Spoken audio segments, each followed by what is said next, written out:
Hi guys, welcome to my YouTube channel pharmacy Pathshala. जैसे कि आप सब देख सकते हैं, आज मैं आप सबके लिए एक टॉपिक लेकर आया हूँ जो कि हमारा हो जाएगा सेलुलर लेवल ऑफ ऑर्गेनाइजेशन, जिसके अंदर हमारा सेल है।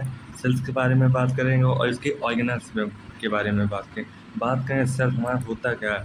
सेल्स जो होता है हमारा basic and smallest functional and living unit of the body tissue होती है। जो हमारा सेल होता है वो हमारा बहुत बेसिक और स्मॉलेस्ट फंक्शनल यूनिट होती है और लिविंग यूनिट होते हैं ऑफ द बॉडी टिश्यू। जो हमारा फर्स्ट टाइम सेल की डिस्कवरी हुई थी और इसका जो नाम दिया गया था सेल, वो हमारे रॉबर्ट हुक के द्वारा दिया गया था इन 1668 में। बात करें हम, सेल जो होता है वो are the group together to form tissue. जो जब हमारे बहुत सारे सेल्स मिलकर टिश्यू का फॉर्मेशन करते हैं, सेल को हम साइटोलॉजी भी कहते हैं, जो कि ब्रांच ऑफ साइंस होता है जिसमें हम सेल की स्टडी करते हैं, उसी को हम साइटोलॉजी कहेंगे। सेल जो होता है हमारा, वो हमारा यूनिसेलुलर ऑर्गेनिज्म होता है, सिंगल सेल परफॉर्म होता है। जितने भी हमारे सेल्स होंगे जो कि टिश्यू को फॉर्म करेंगे, उनका हमारा कुछ ना कोई स्पेसिफिक फंक्शन होगा, स्पेशलाइज्ड फंक्शन होगा। अब बात करें हम सेल्स के स्ट्रक्चर के बारे में, तो हमारा फर्स्ट हो जाता है माइटोकॉन्ड्रिया, जिसे हम पावर ऑफ हाउस कहेंगे, जो कि हमारे साइटोसोल के अंदर प्रेजेंट रहेंगे। अब बात करें सेल मेम्ब्रेन होता क्या है? सेल मेम्ब्रेन जो होगा वो हमारा सेल का आउटर लेयर होगा। सेल का आउटर लेयर, जैसे ये सब देख रहे हैं आप, ये पूरा हमारा ये हमारा पूरा आउटर लेयर हो जाता है।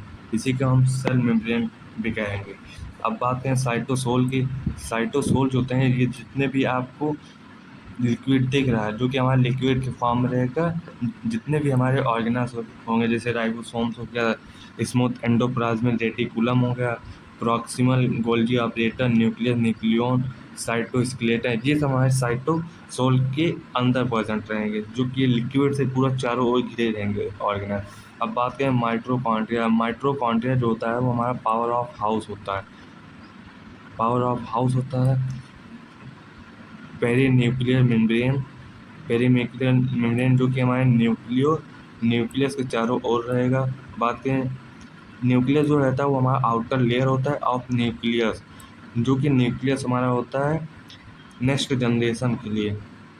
लाइसोसोम हो गया हमारा, लाइसोसोम हो गया, वॉक्यूल्स हो गया, प्रॉक्सीसोम हो गया, गोल्गी ऑपरेटर्स हो गया हमारा, स्मूथ एंडोप्लाज्मिक रेटिकुलम की बात करें, इन सब को हम डिस्कस करेंगे अभी तुरंत आगे वाली वीडियो में। राइबोसोम्स हो गए हमारे, रफ एंडोप्लाज्मिक रेटिकुलम, ये हमारे जितने भी ऑर्गेनल्स है, ये सब हमारे सेल्स के अंदर प्रेजेंट रहेंगे, जिन्हें हम ऑर्गेनल्स के नाम से भी जानते हैं। अब बात करें हम नेक्स्ट इसके ऑर्गेनल्स के बारे में। हमारे सेल ऑर्गेनल्स में फर्स्ट बात करें सेल मेम्ब्रेन। फर्स्ट बात करें तो हमारे फर्स्ट होंगे सेल मेम्ब्रेन, जो कि बात करें इसके डेफिनेशन की बात करें, सेल ऑर्गेनल्स जो ये होता है वो हमारा सिलेक्टिव परमेएबल मेम्ब्रेन होता है। सिलेक्टिव परमेएबल मेम्ब्रेन होता है जो कि बना होता है लिपिड बाई लेयर से और इंक्लोज करता है पूरे सेल्स को, जो कि सेल के चारों आपने जब जो देखा होगा कि जो लेयर होगी उसे हम सेल मेम्ब्रेन के नाम से भी जानते हैं, जिसे हम प्लाज्मा मेम्ब्रेन भी कहेंगे। फंक्शन की बात करें तो फंक्शन में रेगुलेट करता है passage of substance into the out of the cell, यह पास करता है सब्सटेंस को आउट ऑफ द सेल्स के, रिसीव करता है सिग्नल फ्रॉम एक्सटर्नल एनवायरनमेंट से। जैसे रिसीव करना, मान लीजिए आप कोई एक्सटर्नल इंफॉर्मेशन आए तो वह सेल्स के अंदर उसे ट्रांसमिट करना। मेंटेन सेल इंटीग्रिटी, मेंटेन करता है इंटीग्रिटी को। साइटोसोल की बात करें हम, साइटोसोल जो होता है वो हमारे डेफिनेशन की बात करें पहले तो ये जेल लाइक एक्वस होता है, या हमारे जेल लाइक एक्वस होता है जो कि वाटर बेस रहेगा। पोजीशन ऑफ साइटोप्लाज्म, यह साइटोप्लाज्म होता है and excluding of organelles and their internal fluid, यह इसमें जो हमारे ऑर्गेनल्स होंगे वो हमारे इंटरनल फ्लूइड के चारों ओर घिरे रहेंगे। It is a complex solution, हमारा कॉम्प्लेक्स वाटर सॉल्यूशन होगा। सॉल्यूशन जो हमारा रहेगा वाटर रहेगा, आयंस हो गया, इस स्मॉल मॉलिक्यूल्स हो गए, स्मॉल मॉलिक्यूल जैसे हमारे शुगर हो गए, अमीनो एसिड हो गए, न्यूक्लियोस हो गए, nucleotides sorry, and a high concentration of soluble protein, जो कि हमारे स्माश रिएक्शन की बात करें तो हमारे site of many metabolic reaction होता है। या हमारे बहुत सारे मेटाबॉलिक रिएक्शन का एक साइट होता है, जैसे एग्जांपल में दिया गया है ग्लाइकोलिसिस। या हमारा सस्पेंडिंग एजेंट होता है और सपोर्टिंग ऑर्गेनल्स होता है, जो कि सपोर्ट करता है ऑर्गेनल्स को। बात करें फैसिलिटेट डिफ्यूजन ऑफ मॉलिक्यूल, ये हमारा डिफ्यूजन का काम करता है ऑफ मॉलिक्यूल्स। जितने भी बाहर के हमारे वो होंगे मॉलिक्यूल्स, उन सबको सेल के अंदर फैसिलिटेट करेगा। इन्वॉल्व इन सेल सिग्नलिंग, ये सिग्नल को ट्रांसमिट भी करेगा और रिसीव भी करेगा। Interaction with cytoskeletal for sale organelle and movement, interact करेगा साइटोस्केलेटल से for sale organelles and movement की बात करें। अब गोल्जी ऑपरेटर्स की बात करें, जिसे हम Golgi complex body Golgi complex के नाम से जानते हैं और बॉडी के नाम से भी जानते हैं। डिफिनेशन की बात करें तो हमारा होता है अ स्टेक ऑफ फ्लैटनेट, या हमारा फ्लैट शेप का होगा। मेम्ब्रेन, इसमें जो मेम्ब्रेन होगा जो कि बाउंड होगा, उसे हम कहेंगे सिस्टेनी के नाम से जानते हैं। फंक्शन की बात करें तो फंक्शन में क्या होगा, modifier sorts and package protein करता है या लिपिड्स का सिंथेसिस करेगा इन द एंडोप्लाज्मिक रेटिकुलम। मतलब होता है हमारा एंडोप्लाज्मिक रेटिकुलम फॉर सिक्रेशन और delivery of to other organelles. Lipid का सिंथेसिस करेगा और या डिलीवरी करेगा टू द अनदर ऑर्गेनल्स में। राइबोसोम्स की बात करें, राइबोसोम्स का डिफिनेशन होता है हमारा स्मॉल ग्रानूल होते हैं। ये हमारे बहुत ही छोटे छोटे ग्रानूल्स होते हैं। स्ट्रक्चर इनका होता है, बहुत ही छोटे छोटे ग्रानूल्स का स्ट्रक्चर होता है, जो कि बने होते हैं राइबोसोमल आरएनए, जिसे हम आरएनए के नाम से भी जानते हैं, और प्रोटीन के बने होते हैं, जो कि इंक्लोज्ड होते हैं बाय अ मेम्ब्रेन के द्वारा। फंक्शन की बात करें, फंक्शन में हमारा होता है ये रिस्पॉन्सिबल होता है for the protein synthesis and assembling करता है अमीनो एसिड को into protein based on mRNA sequence में। लाइसोसोम की बात करें हम, लाइसोसोम से डिफिनेशन हो जाए, यह स्मॉल स्पेरिकल मेम्ब्रेन होता है। ये हमारे बहुत ही छोटे छोटे स्मॉल स्पेरिकल मेम्ब्रेन होते हैं, जो कि बाउंड होते हैं कंटेनिंग हाइड्रोलाइटिक एंजाइम्स के द्वारा।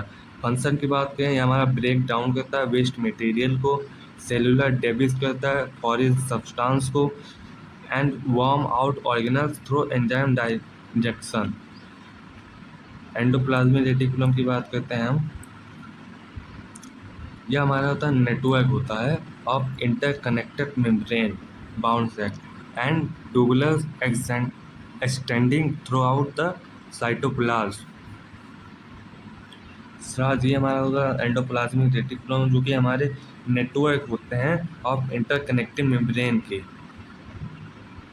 इसमें हमारा आ जाएगा, फंक्शन की बात करें, इसमें हमारा आ जाएगा रफ एंडोप्लाज्मिक रेटिकुलम, इसमें हमारा सिंथेसिस होगा, फोर्स होगा, मॉडिफाई सके एंड ट्रांसपोर्ट प्रोटीन होगा, डेस्टिंग और secretion of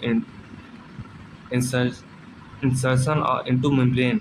smooth endoplasmic reticulum की बात करें, यह सिंथेसिस करता है लिपिड एंड स्टेरॉइड को, डिटॉक्सिफाइज करता है ड्रग्स का एंड पॉइजन स्टोर करता है, रिलीज कैल्शियम आयन को। न्यूक्लियस की बात करें, यह यूजुअली स्पेरिकल ऑर्गेनल्स होते हैं, इंक्लोज होते हैं by double membrane nuclear containing a cell genetic material. हमारा जेनेटिक मटेरियल भी होता है न्यूक्लियस जो होता है।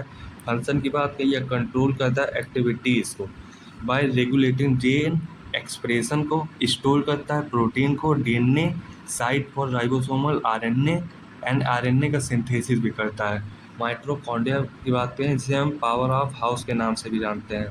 पावर ऑफ हाउस ये हमारा ओवल शेप का होता है, ऑर्गेनल्स होता है विथ अ डबल मेम्ब्रेन, या हमारा डबल मेम्ब्रेन होता है where the inner membrane is folded. इसके जो हमारा इनर मेम्ब्रेन होगा वो हमारा फोल्डेड होगा इनटू क्राइटे। ये हमारा पावर ऑफ हाउस होता है। फंक्शन की बात करें, जनरेट करता है must of the cell supply ATP, जिससे एटीपी को हम एनर्जी करेंसी के नाम से भी जानते हैं। थ्रू सेलुलर रिस्पायरेशन के द्वारा हमारा एटीपी का जनरेशन होगा, जनरेट होगा, या इन्वॉल्व करेगा रेगुलेटिंग सेलुलर मेम्ब्रेन को। तो आज का लेक्चर हमारा यहीं पर समाप्त होगा। नेक्स्ट वीडियो में हम बात करेंगे ट्रांसपोर्ट अक्रॉस मेम्ब्रेन के बारे में।